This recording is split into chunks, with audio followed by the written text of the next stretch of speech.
এখানেই তো ছিল। আপনার ভাই ভাবিকে পুলিশে ধরে নিয়ে গেছে। জাহিদ চল।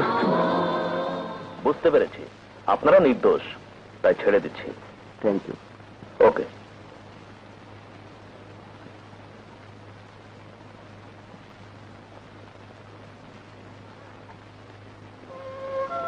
মা, বাবা, বাবা, বাবা। চুপ, সরার টোকার বাচ্চা। ওসি সাহেব, এখানে আবিদ হোসেন ও তার স্ত্রী। ছেড়ে দিয়েছি, ব্যাপারটা বুঝতে পেরেছি। হ্যাঁ, চলো। সারা টোকাই, যাকে দেখি সেই তো বাচ্চাটা। এই বয়সে এত ভঙ্গি। থামো। ও টোকায় নয়, ওদেরই ছেলে। ওকে ছেড়ে দাও।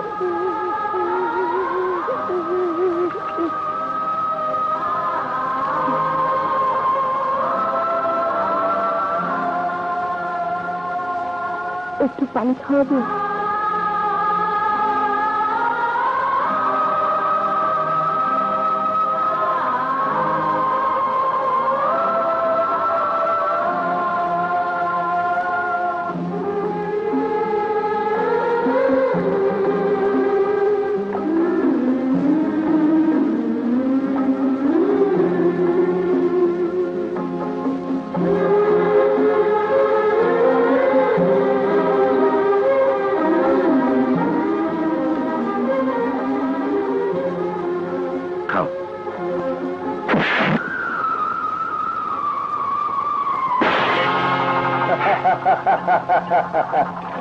মুখের পানি লাঠি দিয়ে ফেলে দিলি। তুই সীমারের চেয়ে নিষ্ঠুর। একদিন বিয়ের রাতের থেকে তুই আমার স্ত্রীকে নিয়ে পালিয়েছিলি। আজ পানি ছাড়া তোর স্ত্রীও তোর জীবন থেকে না হয় পালিয়ে যাক। হারামখোর!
শুয়ে দিন।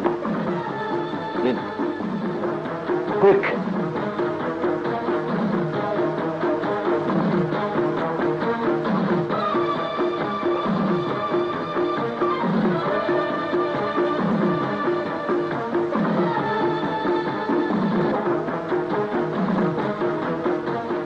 এক্ষুনি ইন্টেন্সিভ কেয়ার ইউনিটে নিয়ে যান।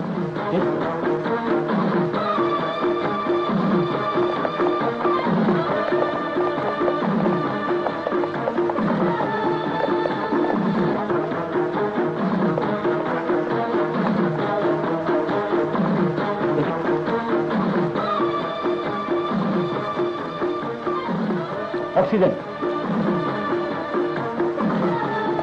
ডাক্তার, ডাক্তার আমার খোকা ইন্টেন্সিভ কেয়ার ইউনিটে আছে। এই মুহূর্তে কিছু বলা যাচ্ছে না। না না না, খোকার কিছু না, আমি সইতে পারবো না। মাথায় বুলেট আটকে আছে। 24 ঘন্টার মধ্যে অপারেশন করে বুলেট বের করতে না পারলে বাঁচানো কঠিন হবে। তাহলে আর দেরি করছেন কেন? তাড়াতাড়ি অপারেশনের ব্যবস্থা করুন। যত টাকা লাগে আমি। টাকাটা সমস্যা নয় চৌধুরী সাহেব। এই জটিল কেসের যিনি স্পেশালিস্ট আমি নিউরোসার্জন ডক্টর মির্জা বর্তমানে একটি সেমিনারে দেশের বাইরে আছেন। আমরা ঠিক সাহস পাচ্ছি না। বয়স্ক হলে কোনো কথা ছিল না, একটা চেষ্টা নিশ্চয়ই চালাতাম, কিন্তু একেবারেই বাচ্চা, তাই কেসটা খুবই সেন্সিটিভ আর কমপ্লিকেটেড। আমরা ঠিক ভাবতে পারছি না কি করব, অথচ সময় মাত্র 24 ঘন্টা।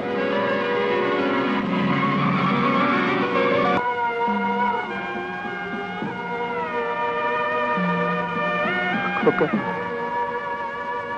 খোকা, মাকে দেখার বড় স্বাদ ছিল তো, মার পরিচয় না নিয়ে চলে যাবে, আমাকে অপরাধী করে যাবি। মাকে মা বলে ডাকবি না, একবার একবার শুধু মা বলে ডেকে যা, একবার ডেকে যা। না না, আর তো লুকিয়ে রাখা যায় না, আজ আমি সব প্রকাশ করে দেবো, নাহলে নাহলে আমি মিনার কাছে ক্ষমা পাবো না, ক্ষমা পাবো না। তোমরা সবাই শোনো, আজ আজ তোমাদের সকলের কাছে একটা সত্য প্রকাশ করব, যা যা এতদিন আমি গোপন করে রেখেছিলাম। মিনা, মিনা, তুমি আমাকে ক্ষমা করবে না আমি জানি, তবু খোকার এই অবস্থায় আর লুকিয়ে রাখা যায় না। শেষ মুহূর্তে হলে এইটুকু জেনে রেখে দাও, ওই খোকা তোমারই পেটের সন্তান। কি বলছো তুমি? খোকার সাথে তুমি পাগল হয়ে গেছো? না, পাগল নই, পাগল নই, পাগল নই, আমি সত্যি বলছি, বিশ্বাস করো মিনা, আমি আমি তোমার স্বামী। তোমার কাছে কোনোদিন কোনো মিথ্যে কথা বলিনি, কোনো কিছু কোনোদিন গোপনও করিনি, শুধু শুধু একটা বড় সত্য গোপন করে রেখেছিলাম।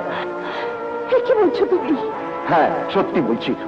খোকার জন্মের পর আমি ওকে সরিয়ে ফেলি, তখন তুমি অজ্ঞান ছিল। জ্ঞান হবার পর তোমার বড় ছেলে হয়েছে বলে আমি মিথ্যে বলেছিলাম। যদি তাই হয়ে থাকে তাহলে কেন কেন তুমি তা করলে? বলো বলো, জবাব দাও। শহীদ জাহিদকে নিজের সন্তানের মতো মানুষ করব বলে মাকে কথা দিয়েছিলাম। তাতে আমার কি অপরাধ ছিল? অপরাধ নয় মিনা, খোকা পেটে থাকাকালীন শহীদ জাহিদের প্রতি তোমার কিছু অবহেলা আমি লক্ষ্য করেছিলাম। তাতে তাতে আমার একটা ভুল ধারণা হয়, খোকার জন্মের পর হয়তো তুমি আর তেমন ওদের আদর যত্ন করবে না, নিজের সন্তান নিয়ে ব্যস্ত থাকবে, ওদের অযত্ন হবে, মনে কষ্ট পাবে, হয়তো মানুষ হতে পারবে না। তাই তাই মাত্র কটা বছরের জন্য আমি ওকে সেই দায় সালমার কাছে রেখে এসেছিলাম। খোকা কুড়ি পাওয়া নয়, খোকা তোমার আমার সন্তান। ভাইজান, কেন কেন তুমি এটা করতে গেলে? ভাবের কাছে চিরদিনের জন্য আমাদেরকে অপরাধী করে রাখলে। আমি যে মাতৃভক্ত কর্তব্য পরায়ণ একজন নিষ্ঠুর পাচান রে, আমাকে তোরা ক্ষমা করে দে, আমাকে ক্ষমা করে দে, ক্ষমা করে দে। ভাবি, খোকা, এতদিন যে মাকে খুঁজে বেরিয়েছিস, আজ কাছে পেয়েও মা বলে ডাকতে পারছিস না। আল্লাহ, এই কি তোমার বিচার? এতদিন পরে যখন জানলাম খোকা আমারই সন্তান, তবে কেন আমার কাছ থেকে কেড়ে নিচ্ছ? তুমি তো পৃথিবীতে মায়ের শ্রেষ্ঠ আসন দিয়েছ, সবার উপরে মা। যদি তাই হয় তাই আমার সন্তানকে আমার কাছে ফিরিয়ে দাও। কি করছেন? এই অবস্থায় পাশে কারো থাকা নিষেধ? মায়ের প্রাণ কোনো নিষেধ মানে না ডাক্তার। বলছি ওরই ক্ষতি হবে, দয়া করে বাইরে যান প্লিজ। যদি সবার উপরে মা সত্যি হয়ে থাকে তাহলে আমার সন্তান আমার কোলে আমার ফিরে আসবে ডাক্তার, ফিরে আসবে।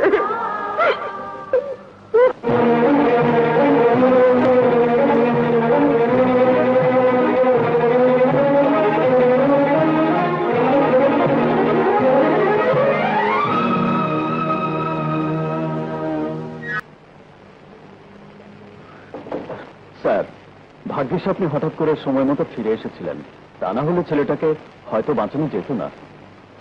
হ্যাঁ, আমার মনে একটা আশঙ্কা কাজ করছিল, দীর্ঘ অনুপস্থিতি তোমাদের কোনো প্রবলেম অ্যারাইজ করতে পারে। তাই সেমিনার অসমাপ্ত রেখেই চলে এলাম ফয়ু। আপনাদের ভাগ্য ভালো, অপারেশন সাকসেসফুল, ছেলেটা আউট অফ ডেঞ্জার। 20-25 দিনের মধ্যেই ভালো হয়ে যাবে। Thank you doctor, thank you. না, শহীদ, জাহিদ, চৌধুরী সাহেব, আমি কি শুনছি? তাহলে সবার উপর মা, এই কথা সত্য। মায়ের কান্না আল্লাহ শুনেছে।